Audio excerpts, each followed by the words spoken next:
വിശുദ്ധ യാക്കോബിന്റെ ലേഖനത്തിൽ പ്രകാരമാണ് കാണുന്നത്, പരീക്ഷ സഹിക്കുന്ന മനുഷ്യൻ ഭാഗ്യവാൻ, അവൻ കൊള്ളാവുന്നവനായി തികഞ്ഞ ശേഷം. അതേ പ്രിയപ്പെട്ടവരെ, പരീക്ഷകനെക്കുറിച്ചും പരീക്ഷയെക്കുറിച്ചും എല്ലാം കേൾക്കുമ്പോൾ നമുക്ക് വല്ലാത്ത ഭയമാണ്. പ്രത്യേകിച്ച് കുഞ്ഞുങ്ങളുമായി ബന്ധപ്പെട്ട് പരീക്ഷയുടെ നാളുകളാണ് കടന്നു വരുന്നത്.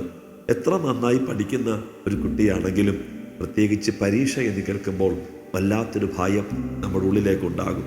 യേശു കർത്താവ് പരിശുദ്ധാത്മാവ് നിറഞ്ഞ് യോർദാൻ വിട്ടു മടങ്ങുമ്പോൾ ആത്മാവ് അവനെ മരുഭൂമിയിലേക്ക് നടത്തി. നിങ്ങളുടെ ജീവിതത്തിൽ കടന്നു വരുന്ന പരീക്ഷകളെല്ലാം ദൈവനിശ്ചയമാണ്, ദൈവനിർണയമാണ്, അത് യാദൃച്ഛികമല്ല. പലപ്പോഴും നാം പരീക്ഷിക്കപ്പെടുമ്പോൾ നാം ഒറ്റപ്പെട്ടു പോകാറുണ്ട്.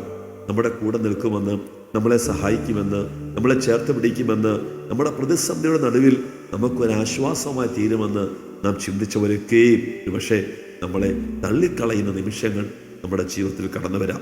വിശുദ്ധ ബൈബിൾ പഠിക്കുമ്പോൾ മത്തായി സുവിശേഷം 4-ാം അധ്യായത്തിൽ പരീക്ഷകൻ യേശു കർത്താവിന് വിട്ടുമാറുമ്പോൾ ഇതാ ദൈവത്തിൻ്റെ ദൂതന്മാർ അവൻ്റെ അടുക്കലേക്ക് വന്ന് അവനെ ശുശ്രൂഷിക്കുകയാണ്.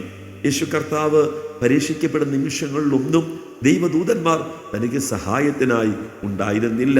മറിച്ച് താൻ ഏകനായി ദൈവത്തിൻ്റെ വചനത്താൽ സാത്താൻ്റെ പരീക്ഷകളെ ജയിച്ചു.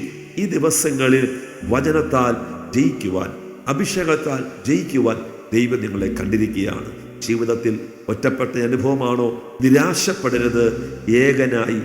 ഏകയായി ചില മേഖലകളിൽ ഒരു ജയാളിയായി നിങ്ങളെ നിർത്തുവാൻ ദൈവം ആഗ്രഹിക്കുന്നു. God bless you.